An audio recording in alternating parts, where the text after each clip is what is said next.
네, 오늘은 다니엘서 2장 17절부터 30절까지의 말씀을 가지고 은밀한 것을 나타내시는 하나님이라는 제목으로 함께 말씀을 나누고자 합니다. 지난 시간 우리는 자신이 꾸었던 꿈을 기억하지 못하고 번민하여 진노하고 통분한 느부갓네살 왕에 대하여 나누었습니다. 이 왕의 모습을 보며 또 이와 반대로 위기의 상황 속에서도 명철하고 슬기로운 반응을 보인 다니엘의 모습을 살펴보았죠. 거대한 제국을 다스리는 한 제국의 왕의 모습과 그러한 제국의 포로로 잡혀온 한 청년의 모습이 대조되었는데, 느부갓네살 왕의 모습은 왕으로서의 위엄이나 왕으로서의 어떤 권위가 전혀 드러나지 못하는 모습을 보이고 있는 반면, 다니엘은 포로로 잡혀온 사람으로서 곧 죽을지도 모르는, 언제 죽을지도 모르는 그 상황 속에서 위기에 처한 사람의 모습이 전혀 보이지 않았습니다. 어떻게 이런 모습이 나타났고 왜 이런 모습이 나타날 수 있었을까요? 세상적인 기준으로 보았을 때 느부갓네살 왕은 모든 것을 다 가진 사람이었습니다. 권력과 지위, 부귀영화, 그리고 그가 원하면 어떤 음식도 먹을 수 있었으며 어떤 마실 것도 날마다 풍족하게 누릴 수가 있었죠. 당시 시대의 세계 권력의 정점에 서 있었고, 그의 창고 안에는 모든 나라, 전 세계의 온갖 보물들이 다 쌓여져 있었습니다. 그런데 그러한 모든 것을 다 가졌던 느부갓네살 왕이었지만, 그는 자신의 마음속을 가득 채운 번민 때문에 밤새 잠을 이루지 못했습니다. 다니엘 2장 1절 말씀은 이렇게 기록되어 있죠. 느부갓네살이 다스린 지 2년이 되는 해에 느부갓네살이 꿈을 꾸고 그로 말미암아 마음이 번민하여 잠을 이루지 못하니라.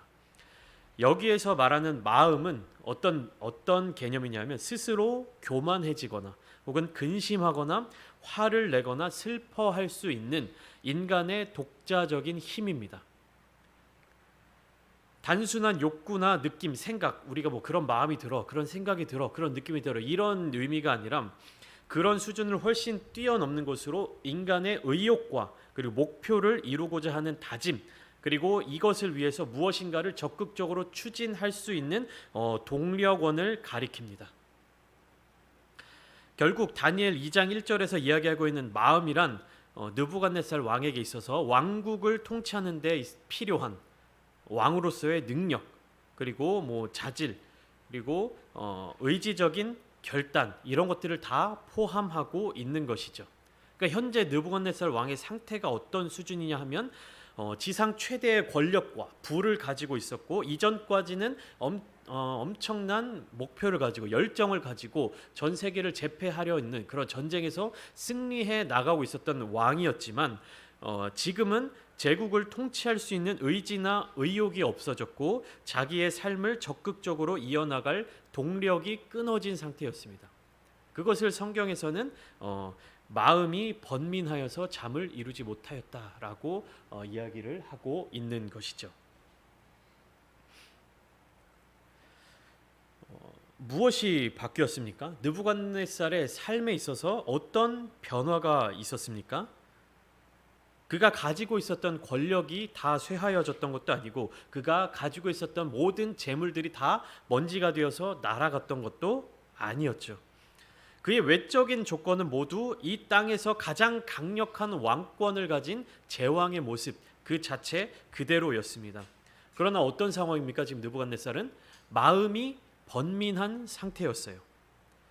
느부갓네살은 꿈을 꾸고 그로 말미암아 마음이 번민하여 잠을 이루지 못하고 있었습니다. 성경이 기록하고 있는, 성경이 묘사하고 있는 내용 그대로 보면 느부갓네살은 이 마음이 번민하여서 잠을 자지 못했는데 꿈을 꾸어서 그 꿈으로 인해서 마음이 번민하였다라고 기록하고 있습니다.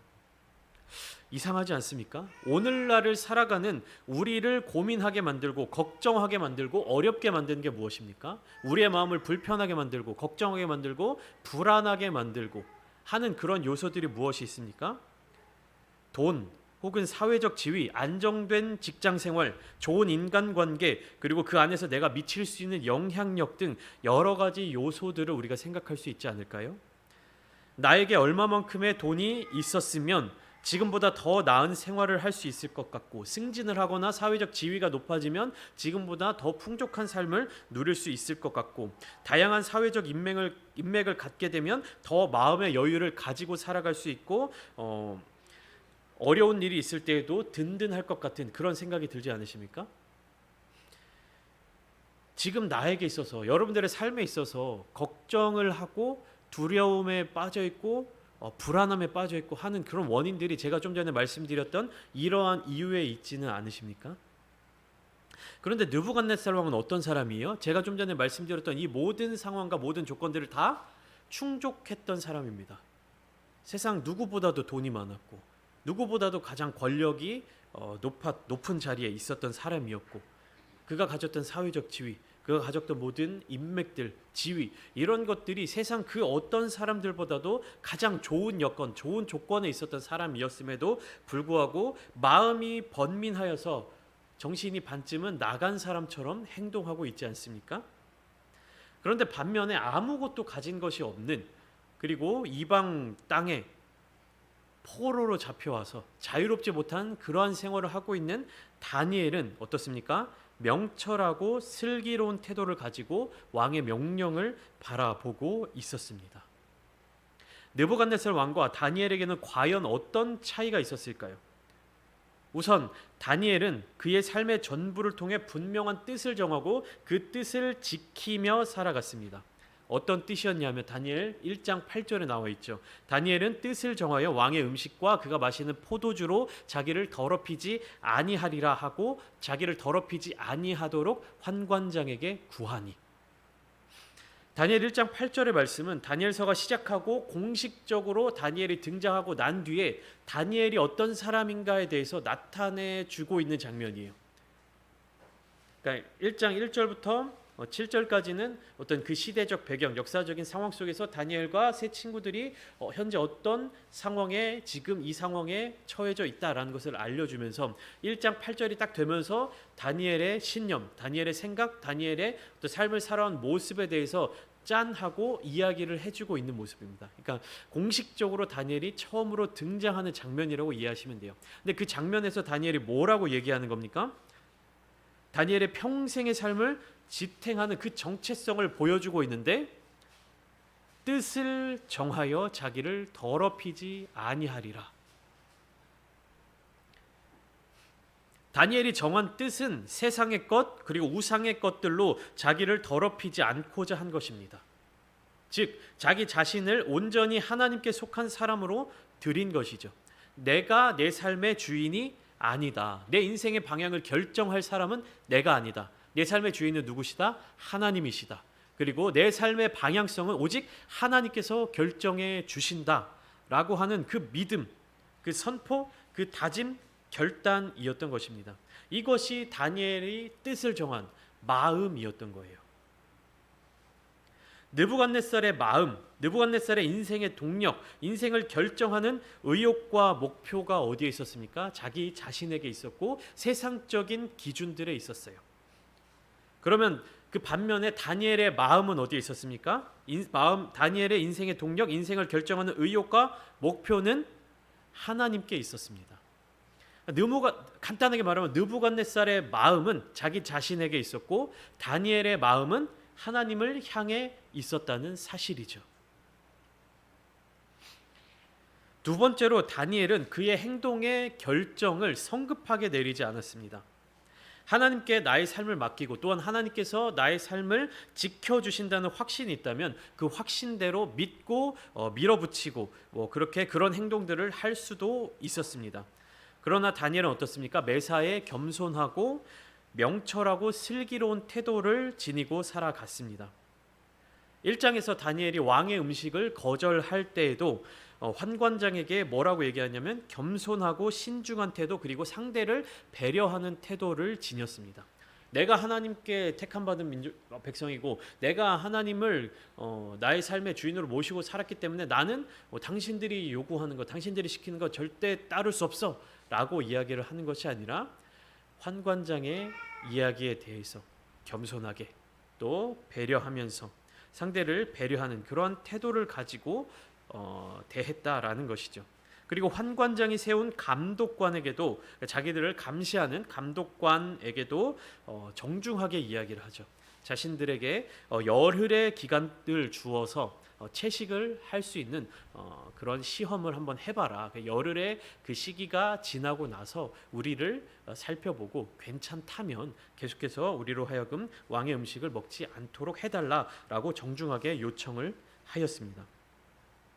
하나님을 향한 분명한 신뢰 그리고 마음의 결단이 있었지만 그 일을 진행해 나가는 모습에 있어서도 다니엘은 하나님의 마음에 합당한 모습으로 그리고 겸손한 모습을 가지고 살았던 것이죠. 마음의 분명한 결단, 하나님을 향한 마음이 있었고 내가 상대하는 세상, 내가 상대하는 사람들이 하나님을 모르고 세상에 속한 사람들이라 할지라도 다니엘은 여전히 겸손한 마음 그리고 명철하고 슬기로운 태도를 가졌습니다.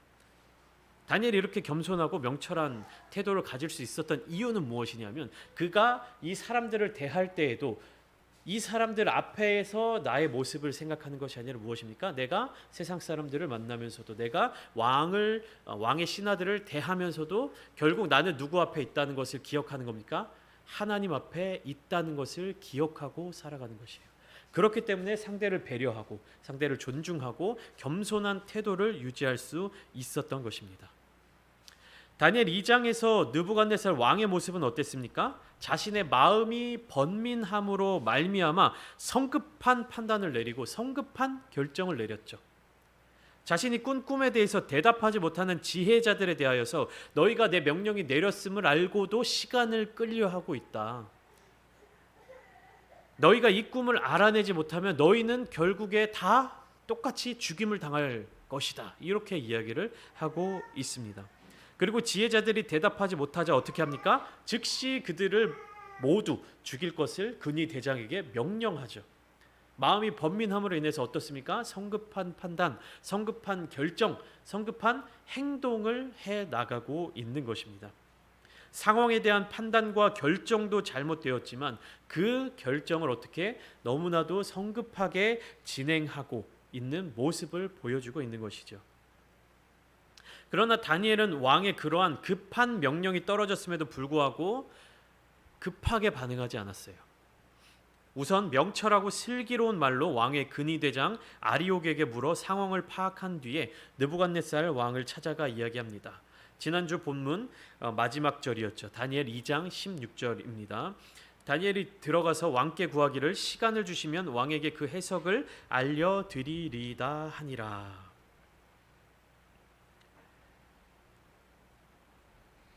그러니까 아리옥에게 부탁을 하는 것이죠. 왕에게 좀 이렇게 시간을 좀 벌어달라. 그래서 왕에게 이런 부탁을 하면서 이후에 어떤 나의 삶에 있어서 나의 어떤 결정에 있어서 상황에 있어서 좀 그 시간에 대해서 침착하고 슬기롭게. 왜냐하면 지금 아리옥이 어떤 상태였습니까? 바벨론의 수많은 지혜자들을 죽이려고 찾아다니던 상황이었어요. 다니엘은 누굽니까? 바벨론의 지혜자들 중에 한 사람이었죠. 그런 상황 가운데서도 다니엘은 성급하게 급하게 행동하지 않았다라는 것이죠. 왕은 어떤 상황입니까?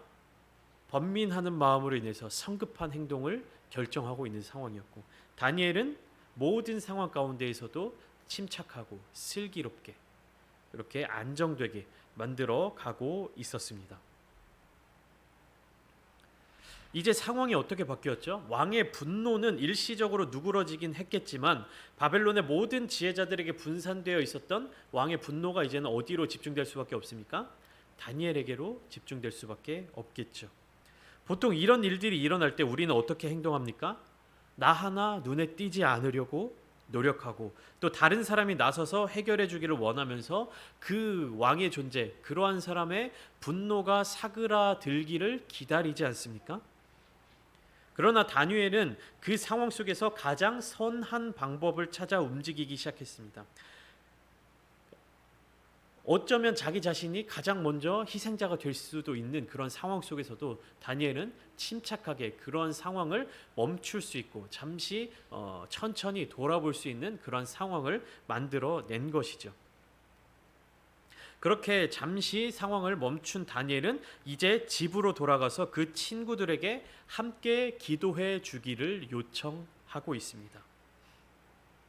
다니엘은 바벨론에 함께 포로로 잡혀와 오랫동안 신앙적 동지이자 친구로 지냈던 이 세 사람에게 그 일에 대해서 알려주고 앞으로 어떻게 일을 해결해 나가야 될지를 논의하였습니다.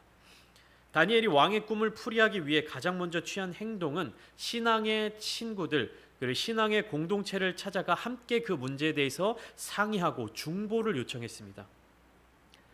자기 혼자 어떤 방법을 찾는 것이 아니라 자기 혼자 자신의 능력을 가지고 문제를 해결해 나가는 것이 아니라 신앙의 공동체, 함께 기도하는 중보의 자세, 이런 자세를 가졌어요. 이것이 하나님께서 다니엘의 삶의 주인으로, 하나님께서 다니엘의 삶을 인도해 주신다고, 자신의 삶을 인도해 주신다고 믿는 그 사람의 모습이었던 것이죠. 다니엘은 하나님께 특별한 은혜, 특별한 능력을 받았지만 혼자서 무엇인가를 할 수 있다는 교만한 자세를 갖지 않았습니다. 그리고 하나님을 향한 절대적인 신뢰를 소유하고 있는 그 친구들과의 협력을 통해서 문제를 풀어 나가고자 하는 삶의 자세를 지니고 있었습니다. 나 개인의 능력, 나 개인의 어떠한 힘으로 이 문제를 해결해 나가고 이 상황을 헤쳐나가려고 하는 것이 아니라 신앙의 공동체 안에서 함께 문제를 해결해 나가려고 노력했다는 것이죠. 이것이 공동체의 존재 이유인 것입니다.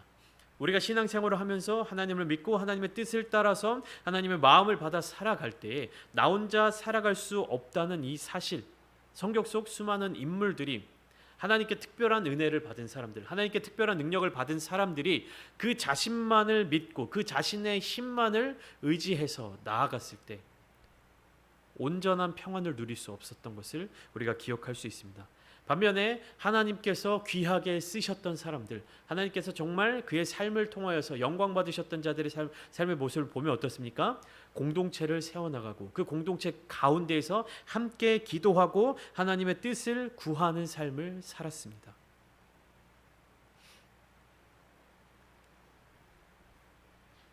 다니엘은 사람만을 의지하지는 않았습니다. 다니엘은 여기에서 왕의 마음을 번민하게 한 이 일들에 대해서 뭐라고 얘기하고 있냐면 은밀한 일, 은밀한 것들이라고 고백합니다. 그리고 이 은밀한 일은 모두 하나님께 속한 것이며 하나님만이 나타내시고 알게 하실 수 있다는 사실을 믿고 하나님께서 이 은밀한 것에 대해서 우리를 불쌍히 여기시도록, 우리를 긍휼히 여길 수 있도록 그렇게 간구하는 기도를 했다는 사실입니다. 다니엘은 그러한 어려운 상황, 급한 상황 속에서 무엇을 가장 먼저 한 겁니까? 하나님을 의지하는 모습을 보여준 것이죠. 그리고 자기 혼자 하나님께 나간 것이 아니라 믿음의 공동체, 신앙의 공동체 원들과 함께 기도했다는 사실입니다. 다니엘 1장 17절에 의하면 하나님께서 다니엘과 세 친구들에게 학문을 주시고 지혜를 주시고 특별히 다니엘에게는 모든 환상과 꿈을 깨달아 알게 하셨다라고 기록되어 있습니다. 그러나 다니엘은요, 자기가 가진 특별한 지혜와 능력이 어디에서 왔는지, 누가 주셨는지 그것을 철저하게 기억하며 일어난 이 일들에 대해서 하나님의 주권을 인정하고 하나님의 뜻을 구하고 하나님의 긍휼의 마음을 구했습니다. 겸손한 마음으로 은밀한 일에 대해서 구한 다니엘, 그 기도에 대해서 하나님께서는 응답해 주셨습니다. 밤의 환상으로 다니엘에게 나타내 보여주셨죠. 19절부터 23절까지 말씀을 통해 다니엘은 이 은밀한 것에 대하여 알게 하신 하나님을 찬송하고 감사하고 찬양했습니다. 다니엘이 찬송한 하나님은 19절 말씀과 같이 하늘에 계신 하나님이셨습니다. 하늘에 계신 하나님은 인간 세계와는 완전히 다른 세계에 계신 분으로서 이 땅에서 진행되는 인류 역사의 모든 과정을 빠짐없이 관찰하고 계시며 주관하고 계십니다. 바로 이 하늘에 계신 하나님께서 다니엘을 구원해 주셨으며 이 땅의 능력과 힘으로 해결할 수 없는 많은 것들을 해결해 주실 수 있는 분이라는 그 사실을 알려주신 것입니다. 다니엘은 하나님의 이 응답을 받고 왕의 근위대장 아리옥에게 가서 바벨론의 지혜자들을 죽이지 말고 나를 왕 앞으로 인도하라. 그리하면 내가 그 해석을 왕께 알려드리겠다고 이야기를 합니다. 이 다니엘의 말을 들은 아리옥은 다니엘을 데리고 급히 왕 앞으로 가서 느부갓네살에게 보고합니다. 내가 사로잡혀온 유다 자손 중에 한 사람을 찾아내었나이다. 내가 사로잡혀온 유다 자손 중에서 한 사람을 찾아내었나이다. 뭐라고 이야기하고 있습니까? 내가 찾아내었습니다. 내가 왕의 번민을 해결할 수 있는 사람을 찾아내었습니다. 아리옥이 이렇게 이야기를 하고 있습니다. 그런데 실제적으로 하나님 앞에 간구하여서 이 문제의 해결 방법을 알아내고 받아낸 사람은 누굽니까? 다니엘이죠. 아리옥이 다니엘을 찾아냈던 것이 아니라 다니엘이 하나님께 구하고 아리옥을 찾아갔습니다. 그런데 아리옥이 지금 느부갓네살 왕에게 뭐라고 얘기하고 있어요? 내가 찾아냈습니다. 아무것도 하지 않고 왕의 명령으로 오히려 바벨론의 지혜자들, 다니엘을 포함한 바벨론의 지혜자들을 죽이려고 찾아다녔던 왕의 근위대장 아리옥은 마치 왕의 번민을 해결해 줄 수 있는 방법을 그 자신이 찾아낸 것처럼 이야기를 하고 있습니다. 인간의 연약함, 인간의 부족함, 인간의 나약함이 바로 여기에 있습니다. 이 땅에서의 그 작은 공로조차도 나에게 돌리고자 하는 그 마음, 책임져야 할 어려움들은 피하려고 하는 그 부족함, 내가 행한 것보다, 내가 일한 것보다 더 많은 인정을 받으려고 하고 더 많은 칭찬을 받으려고 하고 더 많은 것들을 누리려고 하는 이 부족한 모습이 이 땅에서의 모습, 이 세상에서의 모습입니다. 아리옥의 이러한 모습 속에서도 다니엘은 의연하게 행동을 하죠. 그에게 있어서 중요한 것은 누가 어떤 공로를 차지하느냐가 아니라 하나님의 뜻을 온전하게 느부갓네살 왕에게 전할 수 있느냐에 달려 있었습니다. 그는 느부갓네살 왕에게 분명하게 알려줍니다. 이 은밀한 일을 내가 알게 된 것은 내 지혜가 다른 누구보다 뛰어나서가 아니라 하나님께서 내게 알게 하셨기 때문입니다. 내가 잘나서, 내가 똑똑해서, 내가 뛰어나서, 내가 대단해서 이 비밀을 알게 된 것이 아니라 이 은밀한 일, 이 은밀한 것은 오직 하나님만이 알게 하실 수 있는데 그 하나님께서 나에게 알려주셨습니다. 이렇게 고백을 하고 있는 거예요. 그래서 다니엘은 하나님께서 환상으로 보여주신 내용에 대해 느부갓네살 왕에게 자세히 알려줍니다.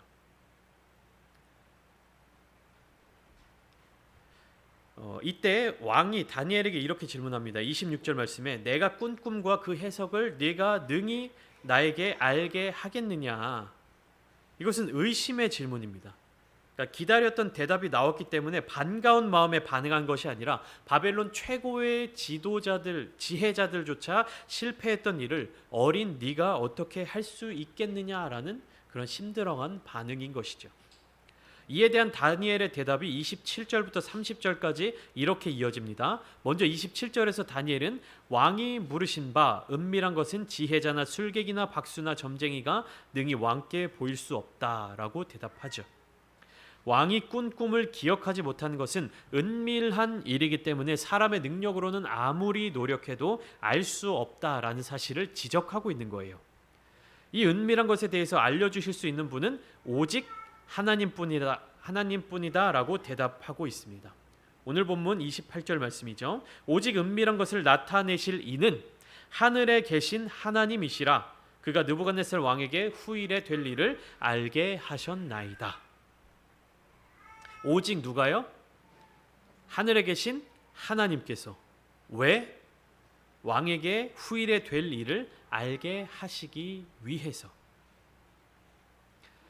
우리는 이 땅에서의 삶을 살아가면서 후일에 될 일을 생각하지 않으며 살아갈 때가 많이 있습니다. 여기에서 이야기하는 후일에 될 일이라는 이란 단어는 가까운 미래에 일어날 일들에 대해서 이야기하는 것이 아닙니다. 바벨론 제국이 어떻게 될 것이다, 느부갓네살 왕의 장래가 어떻게 될 것이다, 이런 이야기를 담고 있는 것이 아닙니다. 하나님께서 주관하시는 온 인류의 미래, 온 인류 역사의 마지막 장, 즉 종말의 그때의 일들을 가리키는 말이에요. 사람들은 이 땅에서 살면서 이 땅에서의 장래를 걱정하고 준비하면서 살아갑니다. 물론 하나님의 명령에 따라 성실하게 삶을 살면서 장래를 준비하고 계획적인 삶을 가지고 살아가는 것이 잘못된 것은 아닙니다.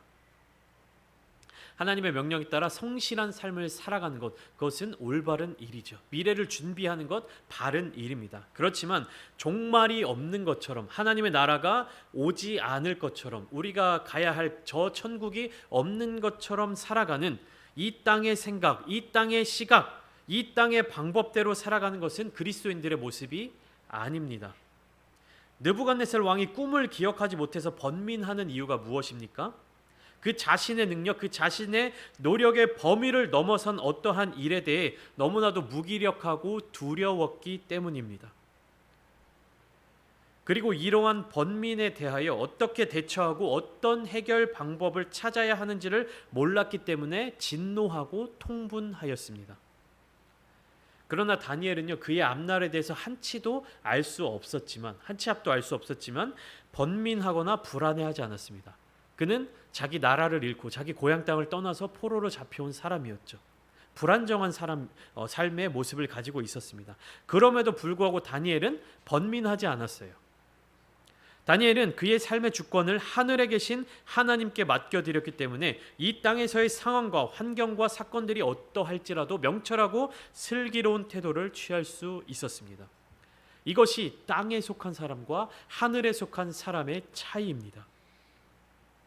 우리도 매일매일 고백하지 않습니까? 하늘에 계신 우리 아버지, 아버지의 이름을 거룩하게 하시며, 매일매일 고백하고 있습니다. 우리는 예수 그리스도의 십자가 보혈로 말미암아 은밀한 일을 알게 하시는 그 하나님을 아버지라고 부를 수 있게 되었으며 그분의 자녀가 되었습니다. 하나님은 우리의 아버지가 되십니다. 하늘에 계신 하나님께서 우리를 자녀로 삼아 주셨습니다. 그러면 이제는 우리는 하늘에 속한 사람으로 살아가야 합니다. 하나님께 속한 사람으로 살아가야 합니다. 아버지의 그 나라가 오기를 소망하며 아버지의 뜻이 하늘에서 이루어진 것처럼 땅에서도 아버지의 뜻이 이루어질 수 있도록 살아가야 합니다. 그리고 특별히 나의 삶을 통해서 하나님의 그 뜻이 이루어질 수 있도록 결단해야 합니다. 우리가 매일 고백하는 주기도문의 기도의 대상이 누구십니까? 하늘에 계신 우리 아버지, 하늘에 계신 하나님 아니십니까? 입으로는 하늘에 계신 하나님을 우리의 아버지라고 고백하면서도 삶의 모습은 느부갓네살 왕처럼 이 땅의 방식대로 살아가고 이 땅의 기준대로 살아간다면 우리의 믿음은, 우리의 신앙생활은 반쪽짜리로 전락하게 될 수밖에 없습니다. 우리가 기도하는 이유, 우리가 날마다의 삶의 자리 가운데서 하나님을 찾는 이유를 생각하며 오직 하나님 한 분만이 은밀한 것을 나타내시는 분이라는 사실을 잊지 마시기 바랍니다. 하나님의 뜻을 이루십시오. 하나님의 마음에 동참하십시오. 하늘에 속한 자 하나님의 자녀로 살아가십시오. 우리가 이 땅을 살아가면서 겪게 되는 어려움들과 우리가 만나게 되는 그런 장애물들, 혹여나 우리의 마음을 불안하게 만드는 것들이 있다 할지라도 우리가 그 기준을 이 땅에 두는 것이 아니라 하늘에, 아버지께서 계신 하늘의 기준을 둔다면 우리는 번민을 떨쳐낼 수 있고 우리의 불안한 마음을 이겨낼 수 있는 것입니다. 우리가 이 땅에서 살아가면서 이 땅에 속한 자로 살게 된다면 이 땅의 것들에 매여 살 수밖에 없습니다. 하지만 우리의 육신의 몸은 이 세상, 이 땅에서 살아가지만 우리의 마음과 우리의 뜻과 우리의 삶을 주관하시는 그 능력의 하나님께서 어디에 계신다? 하늘에 계신다. 그 하늘에 계신 하나님만이 은밀한 것, 신비한 일, 비밀의 것들을 알게 하시고 그것들을 우리에게 알려주시고 우리와 함께 해주신다. 그 믿음을 가지고 살아가시기를 바랍니다. 오늘 이 기도의 자리 가운데서 다시 한번 우리의 믿음을 결단하며 나아가시기를 소망합니다. 은밀한 것을 나타내시는 분, 우리에게 소망을 주시는 분, 우리의 아버지 되시는 분, 오직 하나님만을 바라보며 나아가겠습니다. 이렇게 고백하시며 함께 기도하시며 하나 되는 귀한 공동체를 이루어가는 저와 여러분들이 다 되시기를 주님의 이름으로 축복합니다.